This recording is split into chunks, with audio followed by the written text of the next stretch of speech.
안녕하십니까. 주식회사 BMC 이창환입니다. 부산 링크 사업단 프로그램 소상공인 중소기업을 위한 대학 보유 지식자산 지역사회 기여의 일환으로서 비대면 시대의 비즈니스 전략에 대해서 강의를 시작하겠습니다. 목차를 보시면 첫 번째 비대면 시대의 디지털 환경의 이해, 두 번째 디지털 마케팅 기반의 구축의 필요성, 세 번째 디지털 캠페인 전략의 중요성에 대해서 순차적으로 강의를 진행하도록 하겠습니다. 첫 번째 주제로서 비대면 시대의 디지털 환경의 이해에 대해서 강의를 시작을 하겠습니다. 네, 비대면 시대의 디지털 환경의 이해 가장 큰 사례 중 하나가 영화에 대한 어떤 플랫폼이 다양하게 변화되고 있는데요. 아마 많은 분들이 요즘 코로나로 인해서 영화관에 방문하는 일이 점차적으로 줄고 있고요. 아마 영화관에 가셔도 앞으로는 영화 티켓조차도 키오스크라는 어떤 자판기 형식의 기계를 통해서 영화 티켓을 구매하고 입장권을 하나하나 일일이 체크하던 그런 사람들이 사라지면서 입장권 자체도 QR코드에 의해서 입장이 가능한 그런 시대가 계속적으로 아마 가속화될 것으로 예상하고 있습니다. 더더욱더 발전하게 될 시장이 이런 영화 사례를 보면요. 아마 많은 사용자들이 지금 늘어나고 있는데 넷플릭스라는 영화 플랫폼이 대표적인 사례입니다. 이 영화 플랫폼, 넷플릭스와 같은 영화 플랫폼은 사실상 2000년대부터 화두가 되고 있던 온디맨드 시장의 아주 대표 사례이거든요. 온디맨드라고 하면 TV처럼 일방적인 콘텐츠를 주어지는 콘텐츠를 받아보는 게 아니라 내가 원하는 콘텐츠를 내가 직접 골라서 보는 그런 것들을 온디맨드 시장이라고 합니다. 대표적으로 넷플릭스가 온디맨드 시장의 영화 쪽의 콘텐츠고요. 이런 것들은 디즈니, 픽사, 마블처럼 다양한 영화사나 콘텐츠를 보유하고 있는 대규모 기업들이 지금 시장에 진출하고 있는 상태입니다. 두 번째, 비대면 시대의 어떤 시장의 또 다른 패러다임인데요. 지금 미국에서는 줌피자라는 기업 브랜드가 상당한 이슈가 되고 있습니다. 이 줌피자의 사업 모델은요, 피자가 주문이 들어오면 트럭 한 대가 주문한 고객의 집 앞에 도착 전 4분 전부터 피자를 만들기 시작합니다. 피자를 어디서 만드냐면 트럭 안에 로봇이 하나 있어서 로봇이 피자를 만들고 주문한 고객의 집에 도착했을 때 바로 따끈따끈한 피자를 집 앞에 배달하는 그런 구조이죠. 자, 지금까지 기존에 있는 어떤 피자 업체, 유명한 피자헛이 있겠지만, 피자헛을 우리가 주문했을 때 30분, 40분 안에 기다려서 식은 피자를 받아 먹는 그런 시대하고는 확연한 차이점이 있다고 할 수 있습니다. 자, 이 또한 피자는 뭐냐면 주문 자체가 온라인으로 주문하기 때문에 직접 매장을 방문하거나 이럴 일이 없습니다. 이런 것들도 하나의 비대면 시대의 또 다른 사례이고요. 자, 이와 같은 비대면 시대의 다양한 어떤 산업 환경이 바뀌면서 국내에서는 아마 배민족이 시작을 하고 있는 걸로 알고 있는데요.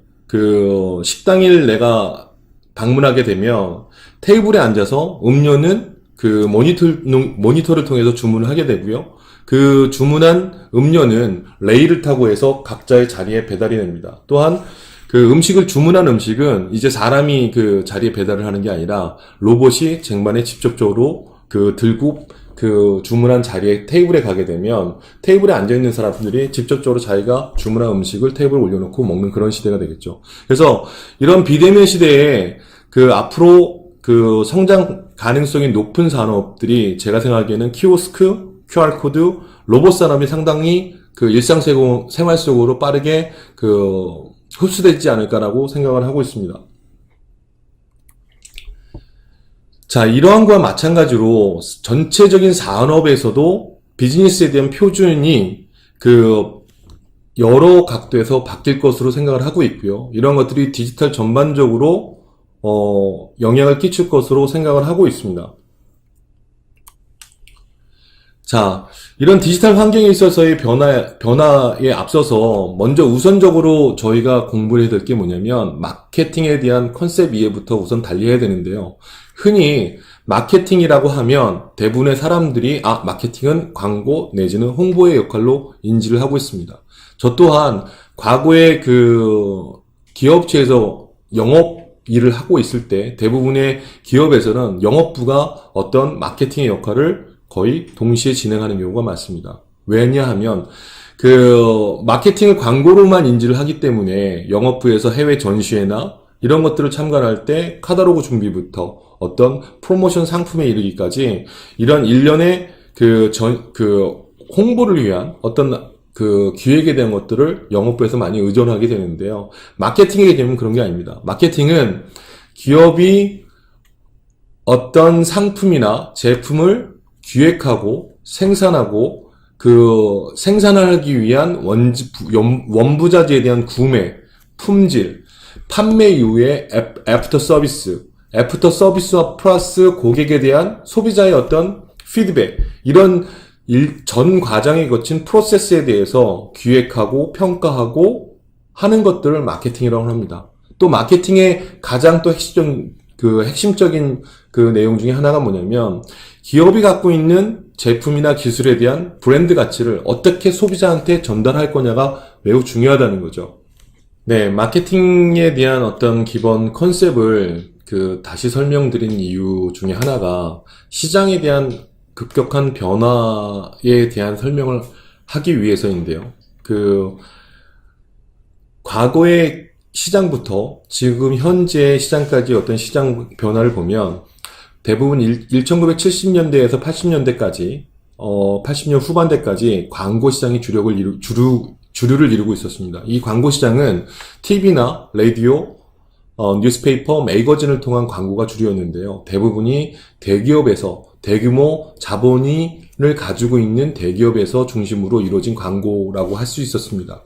이 당시에는 사실상 중소기업에서 이런 매체를 통한 광고라는 게 거의 불가능한 시대가 됐고요. 1996년도부터 인터넷이라는 게 세상에 나오기 시작하면서, 개인이나 기업들도 이런 대규모 매스미디어를 통한 광고가 아니어도 광고를 할 수 있는 세상이 열리게 된 거죠. 그래서 그때 당시에는 어떤 게 중요했었냐면 관계 형성이 되게 중요했습니다. 관계 형성이라는 건 뭐냐? 대부분의 사람들이 요즘 SNS 하나씩은 하실 텐데요. 페이스북을 통하건, 네이버의 카페나 아니면 블로그를 통하건, 내가 가지고 있는 제품이나 아니면 내가 보유하고 있는 지식 등 아니면 내가 가지고 있는 컨텐츠에 대해서 관심 있는 사람들과의 지속적인 대화, 커뮤니케이션을 통해서 내 제품에 대한 홍보가 가능한 시대가 열린 거죠. 자, 이러한 것들이 2000년대 인터넷의 전성시대를 맞으면서 이제는 중소기업들도 브랜드화가 가능해졌습니다. 브랜딩이라는 건 뭐냐면, 일반적으로 일회성 상품에 대해서 그냥 소비하는 제품 구매가 아니라 어떤 특정 제품에 대해서 사용을 하면서 소비자들이 선호하는 어떤 브랜드화를 만들어가는 게 브랜딩입니다. 그래서 지금은 현재는 어떻게 하면 기업이든 개인이 가지고 있는 기술이 됐던 제품에 대해서 어떻게 브랜딩을 해 갈 수 있는 거냐에 대해서 많은 사람들과 기업들이 관심을 가져야 될 시대입니다. 자, 그러면 이 브랜딩을 만들기 위해서에 있어서의 시장 원리라는 게 있는데요. 시장 원리는 아주 심플합니다. 기업이든 개인이든 어떤 특정 제품을 만들어서 내가 이거를 판매하기 위해서는 반드시 내 제품에 관심이 있는 소비자한테 또는 고객한테 어떤 메시지를 전달해 줘야 돼요. 이런 제품이 출시됐으니 이런 거에 대해서 너가 관심이 있는지 없는지 관심 유발을 할 수 있는 그런 메시지 전달이 상당히 중요한 시대가 됐다라는 거죠. 자, 근데 이런 메시지 전달이라는 게 과거에는 조금 전에 말씀드린 것처럼 매스미디어를 통하지 않으면 어려운 세상이었지만 인터넷이라는 세상이 열리면서 아주 누구나 쉽게 브랜드에 대한 어떤 제품에 대한 정보를 손쉽게 전달하는 시대가 열렸다는 겁니다. 네. 자, 그러면 어떤 게 브랜딩인지 한번 도표를 보시면, 자, 예를 들어서 기업에서 어떤 소비자군들에 대한 그 사람들이 선호할 만한 제품이 있어서 이걸 기획을 했어요. 제품을 기획을 하고, 그 다음에 목표 시장이라는 걸 선택을 합니다. 그리고 어떻게 판매하고 어떻게 홍보할지에 대한 전략을 세우고요.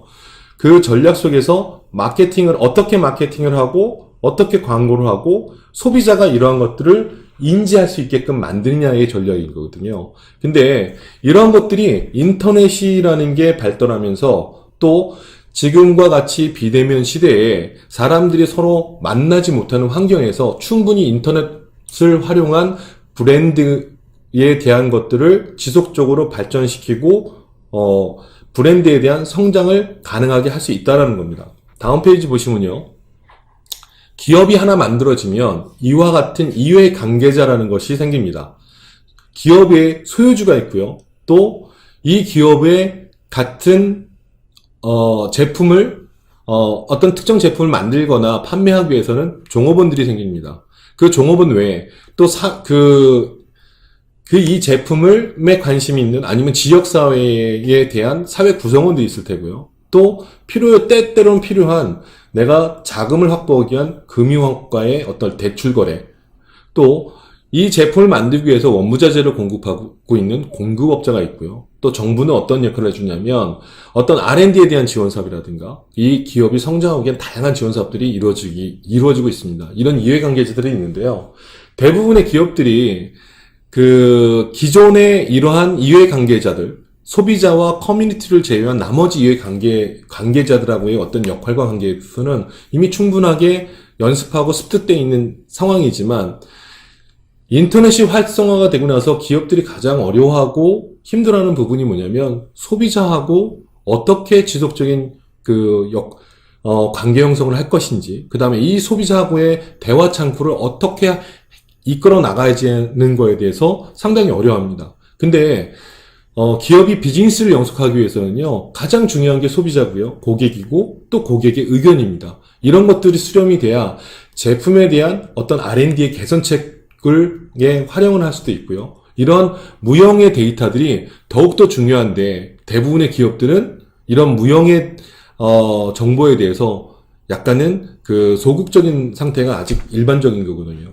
그래서 이런 이해관계에 대한 카테고리를 보시고 어떻게 하면 그러면 고객과 커뮤니케이션을 할 수 있는지에 대해서 다음 페이지에 대해서 제가 설명을 드리겠습니다.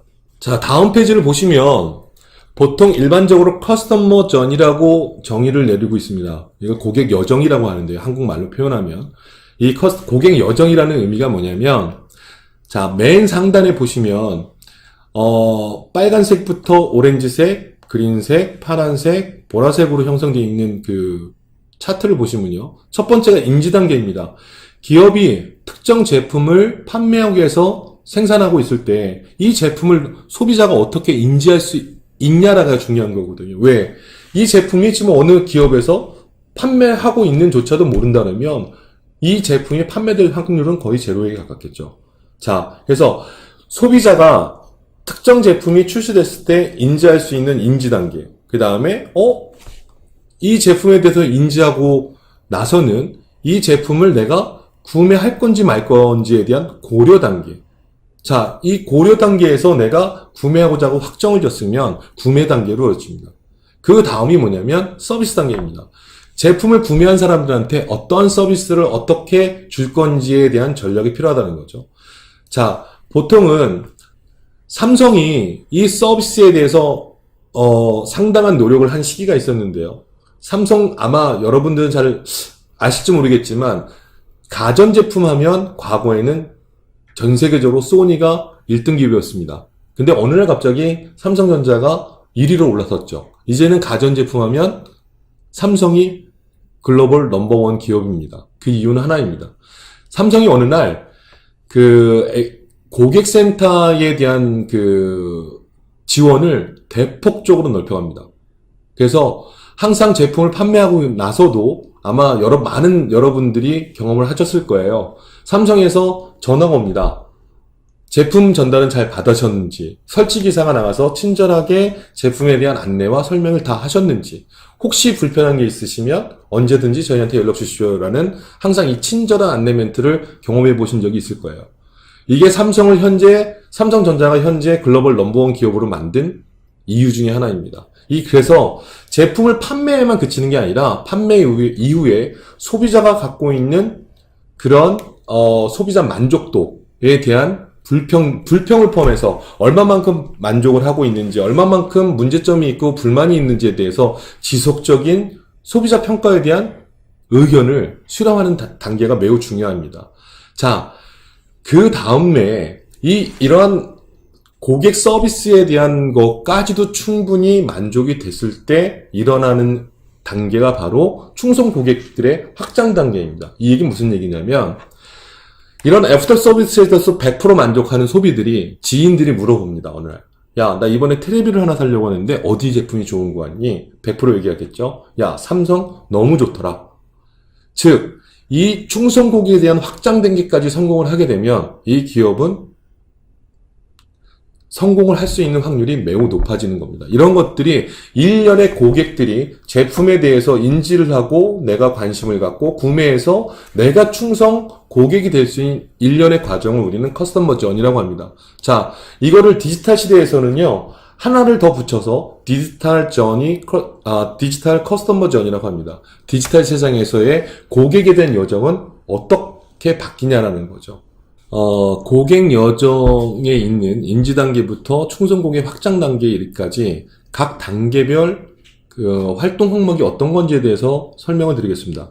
인지 단계에는 기본적으로 PR, 매스미디어, 입소문, 온라인 디스플레이가 있고요. 이런 것들을 통해서 고객들은 그 제품에 대한 기업의 제품의 기술에 대한 인지를 하기 시작합니다. 자, PR은 일반적으로 우리가 흔히 이제 광고라는 의미를 갖고 있다고 생각하시는데 PR은 그런 게 아니고요. 퍼블릭 릴레이션십이라고 해서 기업에 형성되고 있는 지역사회에 있는 사람들, 그 다음에 관련 기업 종사자들에 통한 어떤 정보 전달, 제품에 대한 인지 전달, 뭐 이런 것들을 PR이라고 하고요. 그러니까 공공의 관계 형성 속에서 이루어지는 것들을 말합니다. 또 정부 유관기관들한테 새롭게 판매하고 있는, 아니면 지금 판매하고 있는 제품에 대해서 뭐 소개하는 자료를 통해서도 인지를 시킬 수가 있는 부분이고요. 두 번째 가장 큰 역할을 하고 있는 게 바로 매스미디어인데요. 서두에도 말씀드렸다시피 매스미디어는 중소기업 차원이나 개인이 접근하기가 어려운 영역 중에 하나입니다. 대부분이 TV, 라디오, 매거진, 상당히 고가의 비용이 요구되는 어떤 광고 기법이기 때문에 인지 단계에서 일반적으로 기업이나 중소기업이나 개인이 이러한 매스미디어를 통해서 광고하기는 좀 쉽지 않은 얘기고요. 또 세 번째가 뭐냐면 입소문 광고입니다. 입소문이라는 많이들 들어보시겠지만 사람이 입소문을 통해서 제품에 대한 인지 단계를 이르게 되는데요. 이 입소문을 만들기 위해서 다양한 것들을 시도하고 있습니다.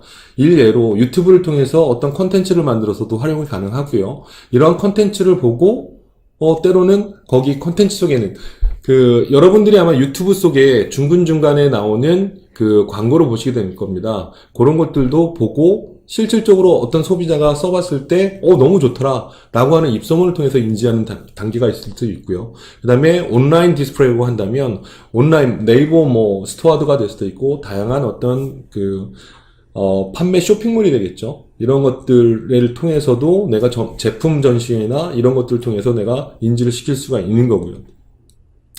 자, 이런 인지 단계를 거치고 나서 또 고려 단계까지가 들어가는 부분이 뭐냐면 사람들이 인지를 하고 있지만 어디서 어떤 제품들이 있는지에 대해서 찾아오게끔 만들어줘야 되는 거거든요. 그 1단계가 바로 정보 검색입니다. 이 정보 검색 단계가 뭐냐면 국내에서는 대부분의 정보 검색을 네이버에서 하는 게 일반적이고요. 만약에 기업에서 해외 시장에 대해서 관심이 있다 그러면 구글에 기업에 대한 제품이나 기술 정보가 노출되지 않고 나서는 해외 시장의 진출이 점점 이런 비대면 시대라든가 해외로 나가서 전시회가 지금 거의 취소나 연기되는 지금 상황에 취하고 있는데요. 이런 오프라인적인 어떤 활동이 불가능한 시대에서 정보 검색을 통한 제품에 대한 정보나 기술 정보를 찾는 게 일반적으로 행해지는 것들입니다. 자, 이런 정보 검색이 하나 있다고 한다면, 또 개별적으로 보내는 이메일이라는 걸 통해서 내가 아는 지인들한테 이메일을 보내서 정보를 그 제품이나 기술 소개를 할 수도 있고요. 또 웹사이트에는 여러분들이 흔히 기업에서 웹사이트는 그냥 흔하게 우리 회사의 어떤 뭐 사이트 주소 하나 정도를 운영하는 차원으로 알고 있는데요. 절대 그렇지 않습니다. 웹사이트에는 마케팅에 대한 목적이 기반으로 해서 만들어지는 게 기본이고요. 거기에는 랜딩 페이지라는 아주 마케팅의 중요한 그 개념이 있습니다. 랜딩 페이지란 뭐냐? 대부분 기업이나 개인이 될 수도 있고요. 기업에서 특히 제품 홍보를 위해서 대부분의 기업들이 과거에는 전시회를 많이 참관을 하게 되는데요. 전시회를 가는 그 목적은 내 제품을 알리고자 하는 목적도 있지만 경쟁사에 대한 제품에 대한 어떤 기술 차별점, 제품에 대한 차별성을 보기 위해서 가는 경우도 있고요. 전반적인 동종산업의 트렌드를 읽고자 하는 경우도 되게 많습니다. 자, 또 다른 하나 목적이 뭐냐면 우리 제품에 관심 있는 고객의 명함을 받고자 하는 게 사실상은 전시의 큰 주된 목적이거든요.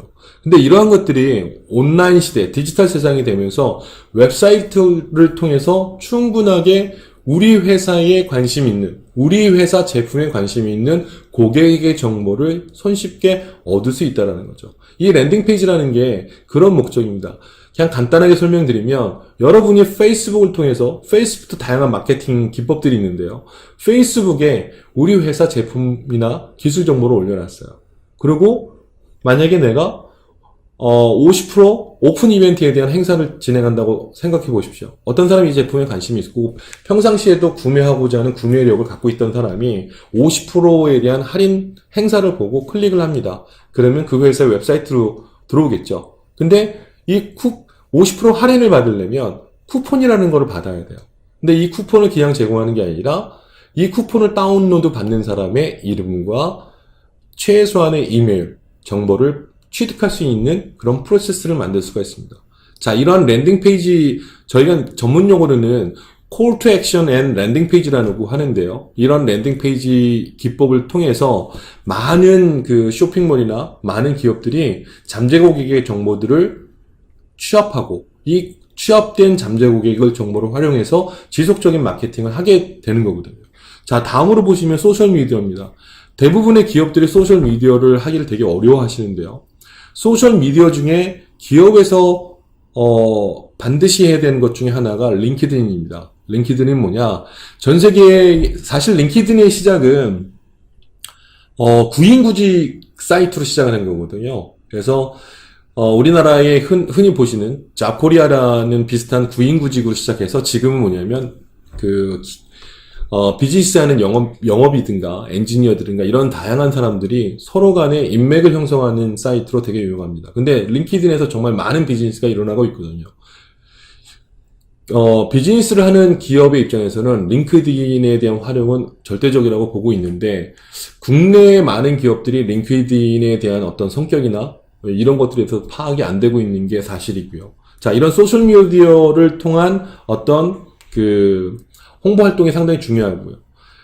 다음으로 다이렉트 이메일이라고 한다 보면 다이렉트 이메일이라고도 하고 캠페인이라고도 할 수 있겠습니다. 캠페인이라고 한다면 뭐냐면 저희 또한 이런 캠페인 전략을 많이 세우거든요. 캠페인 솔루션도 다양한 게 있습니다. 저희 회사도 이런 캠페인 솔루션을 개발을 하고 사용도 하고 있는데 실질적으로 내가 이러한 아까 말씀드린 웹사이트와 랜딩 페이지, 소셜미디어를 통해서 취득한 아니면 기존 고객사에 대한 어떤 고객 정보가 한 10,000명 정도 있다고 생각을 해보세요. 이 10,000명한테 신제품에 대한 정보를 내가 일일이 메일을 쓴다는 게 아니라 어떤 솔루션의 데이터베이스로 한 고객 정보를 DB화시키고 이거를 정보 페이지를 하나를 예쁘게 디자인해서 버튼 하나만 누르면 이 10,000명한테 개별적으로 메일이 나간 것처럼 시스템이 전송을 합니다.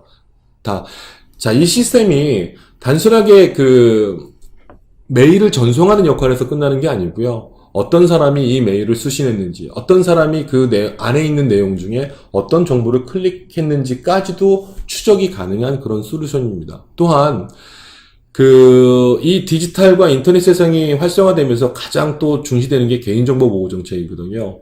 이러한 캠페인 솔루션 같은 경우에는 이러한 개인정보 보호 정책에 준해서 메일 발송하는 것들에 대한 기능이 반드시 포함되어 있어야 됩니다. 자, 구매 단계는, 자, 기업에서 매장을 운영할 수도 있고요. 또, 지사 운영을 통해서 판매 대행을 할 수 있는 구조도 있습니다. 또는 해외 같은 경우는 정말 활성화되어 있는 게 뭐냐면 에이전트랑 파트너십을 맺어서 판매를 이루어지는 경우도 많고요. 저희 회사에서 컨설팅하고 있는 D사 같은 경우에는 전 세계 대리점이 100개가 있습니다. 이 회사 같은 경우는요,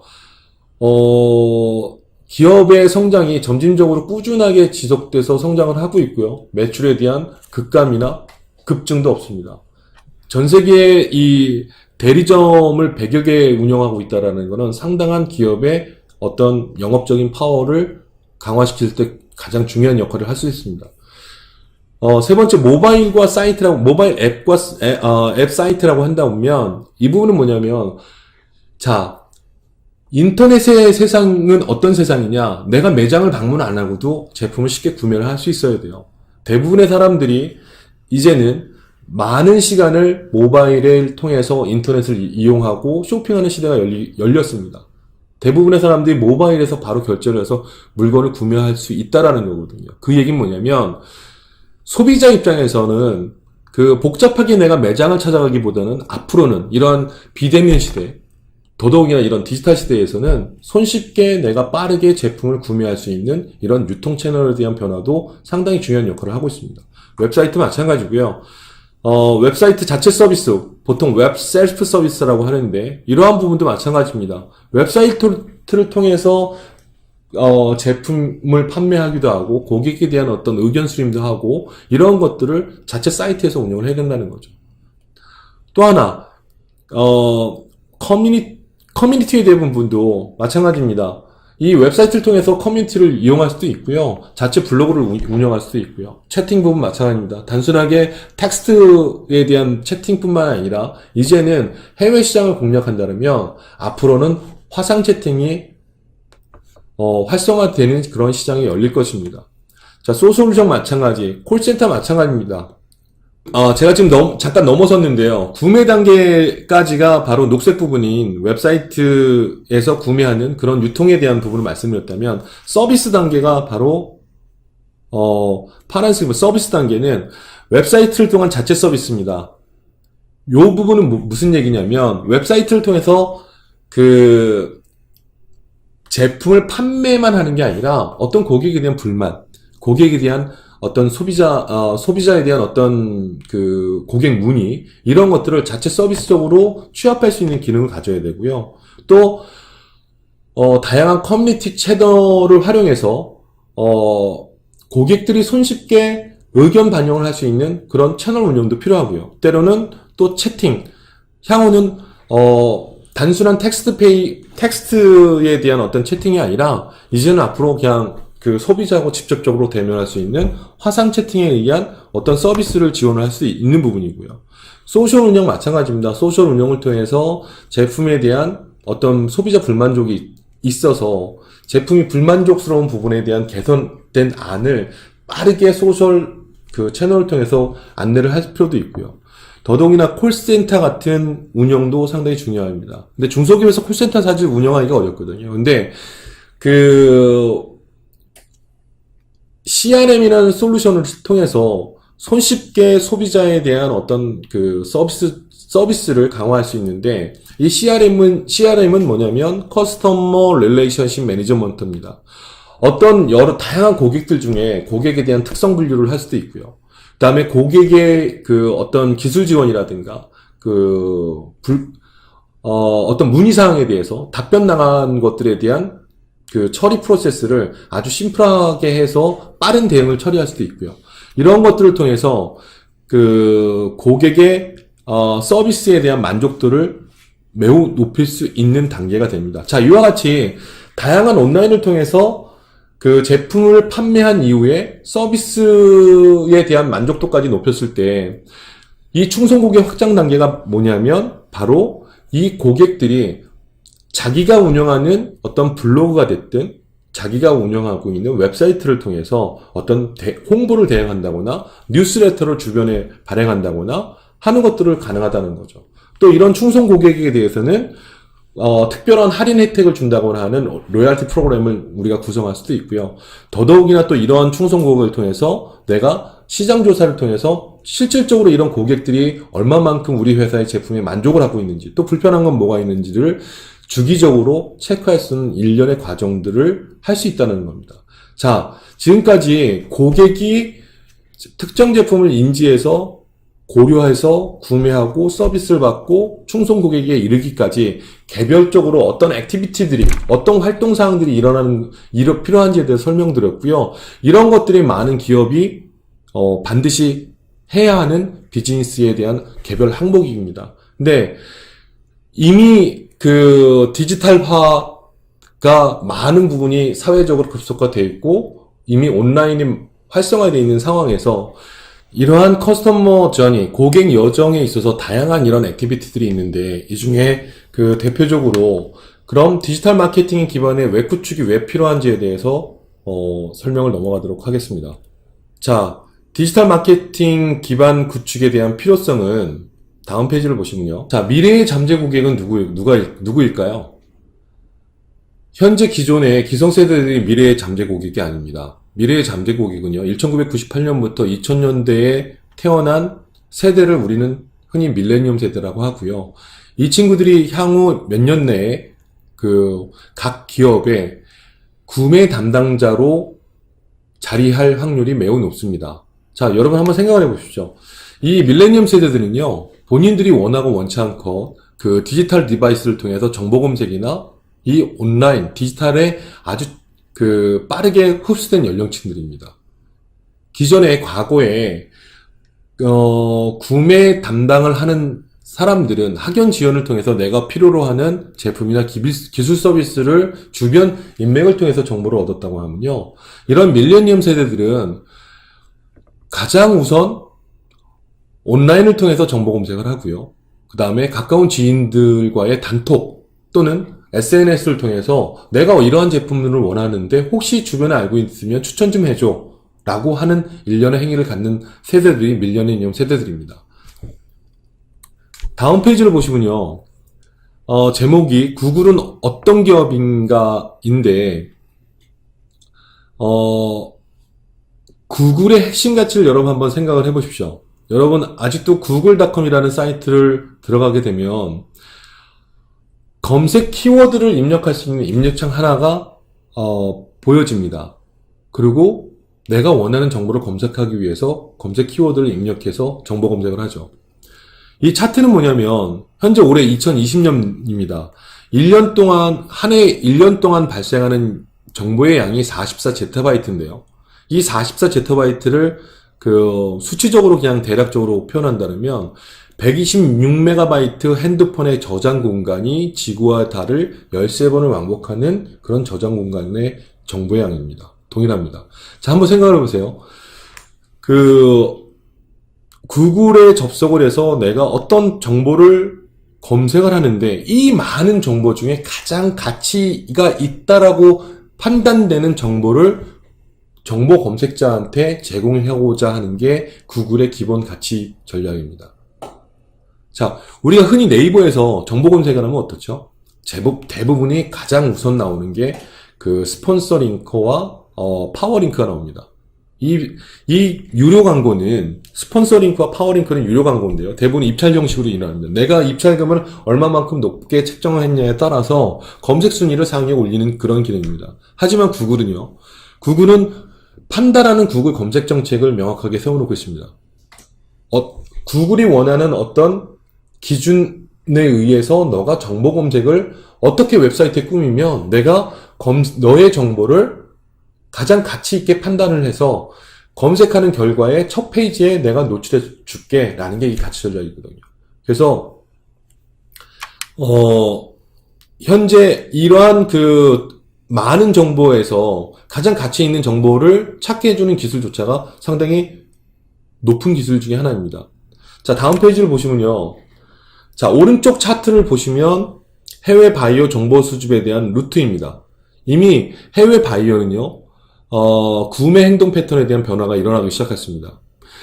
인터넷 월드 스테이트의 통계 자료에 의하면 63.49%, 거의 64%죠. 64%가 내가 구매하고자 하는 어떤 제품이나 기술, 서비스를 원할 경우에는 검색 엔진을 통해서 정보 검색을 우선을 하고요. 거기에 산업 포털, 고객 리뷰, 마켓플레이스까지 한다면 거의 75%의 이상에 가까운 구매자들이 우선은 온라인을 통해서 정보 검색을 한다는 겁니다.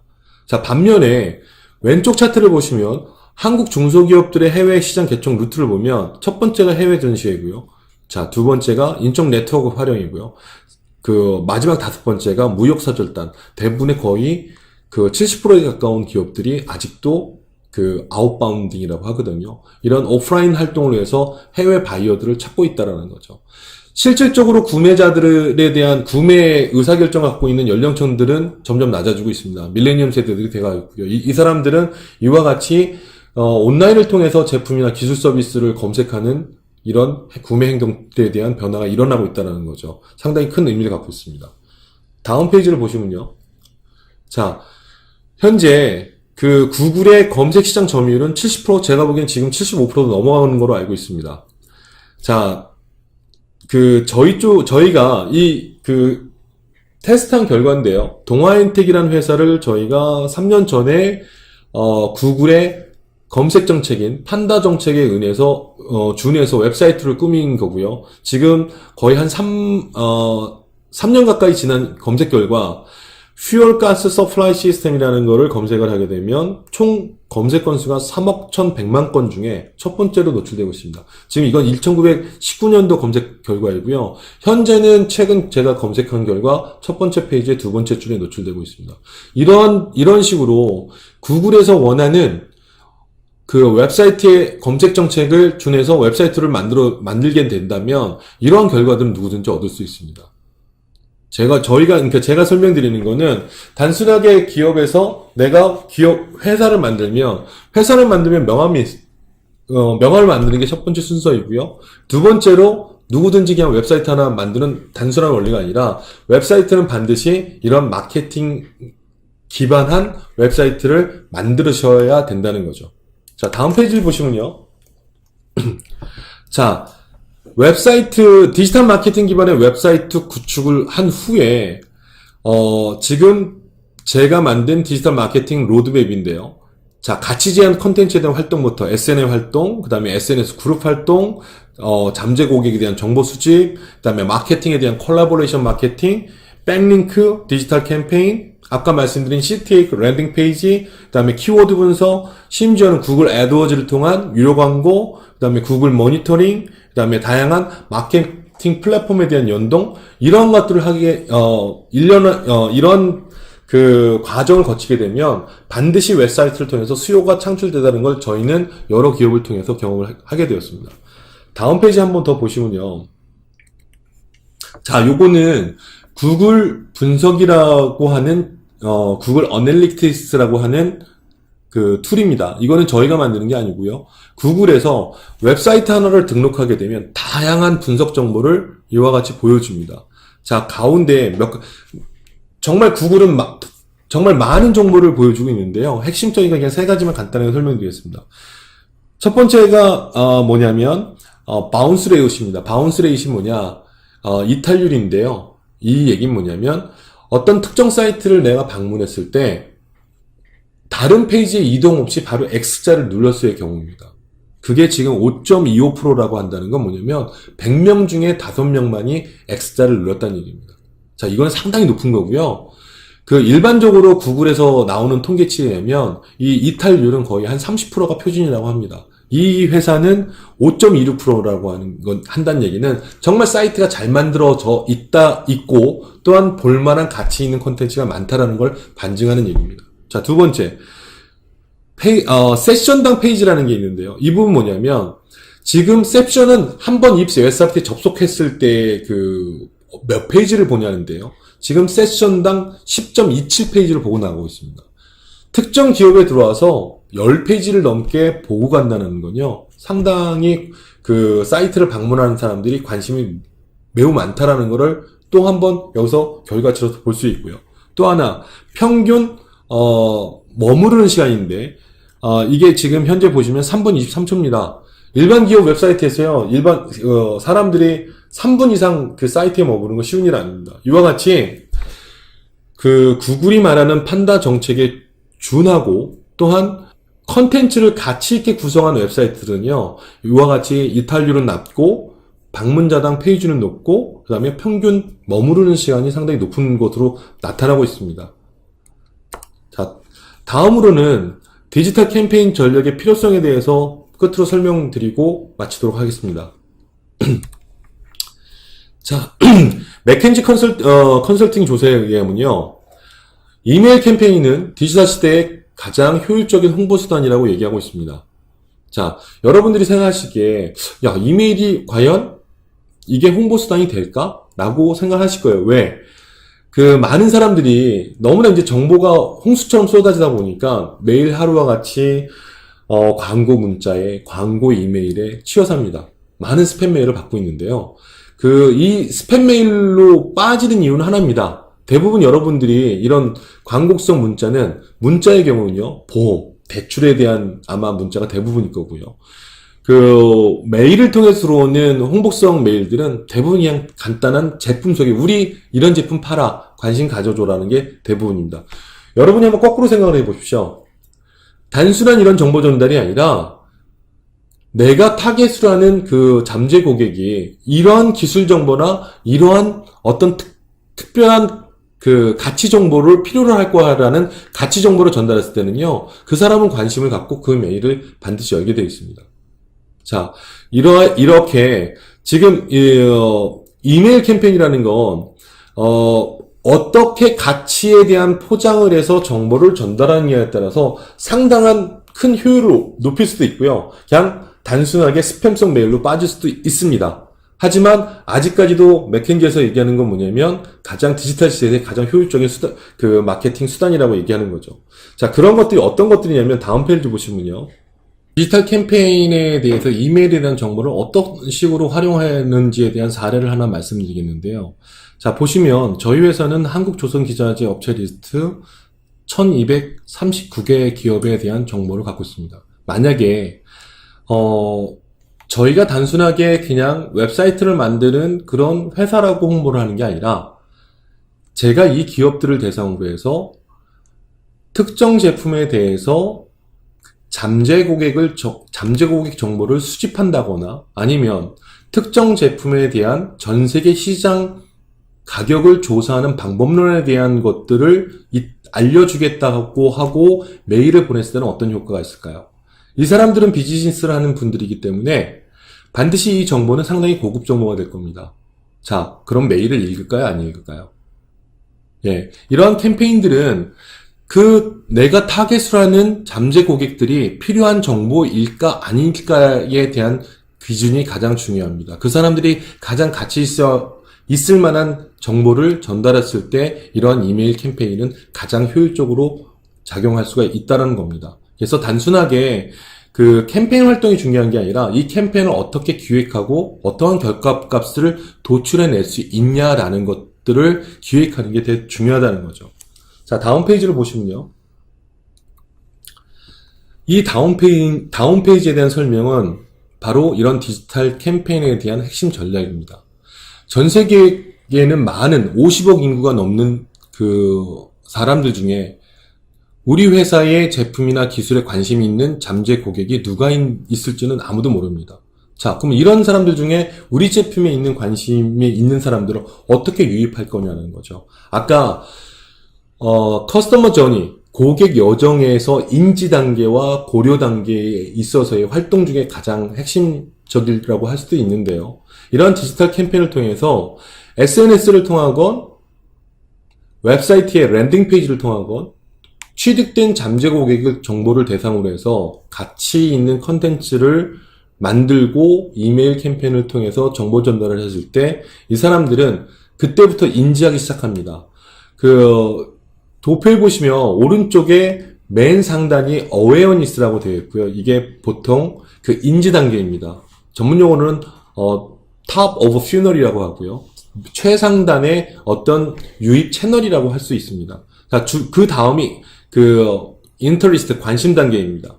세 번째가 디시전 단계이고요. 이거를 구매할지 말지. 이거를 우리는 흔히 MOF, Middle of Funnel이라고 합니다. 중간에 유입 채널인 거죠. 과연 이 중간 유입 채널에서도 다양한 마케팅 기법들이 적용됩니다. 마지막에 액션이 바로 그 구매를 확정짓는 단계입니다. 기업에서는 계약을 체결하는 단계일 거고요. 이 계약 체결까지 이끌어내는 거를 우리는 버프라고 합니다. 버튼 오브 퓨널이라고 하고요. 마지막 그 단계의 어떤 유입 전략을 어떻게 가져갈 거냐라는 거죠. 이게 디지털 세상, 비대면 시대에서 행할 수 있는 가장 저비용 고효율의 마케팅 전략입니다. 자, 이 핵심 전략에 대해서 좀 설명을 드렸고요. 마지막으로 다시 한번 그 커스터머 저니에 대한 것들을 도표를 보시면 지금 빨간색으로 제가 해놓은 것들, 정보 검색, 웹사이트 앤 랜딩 페이지, 소셜 미디어, 다이렉트 이메일, 캠페인 활동, 그 다음에 웹사이트의 자체 서비스, 채팅, 그 다음에 CRM에 대한 운영 전략, 시장 조사 방법론, 이런 것들은 대부분이 하셔야 되는 비대면 시대와 그다음에 디지털 시대에 있어서의 필수적인 어떤 업무 영역들이라고 할 수 있습니다. 이것으로 강의는 마치겠고요. 뭐 개별적인 어떤 이 빨간색 개별 항목마다 그 마케팅 방법론과 다양한 툴들이 있습니다. 이 부분에 있어서는 시간이 좀 된다 그러면 좀 더 나중에 강의 자료를 만들 수 있는 기회를 가져보도록 하겠습니다. 이상으로 마치겠습니다. 감사합니다.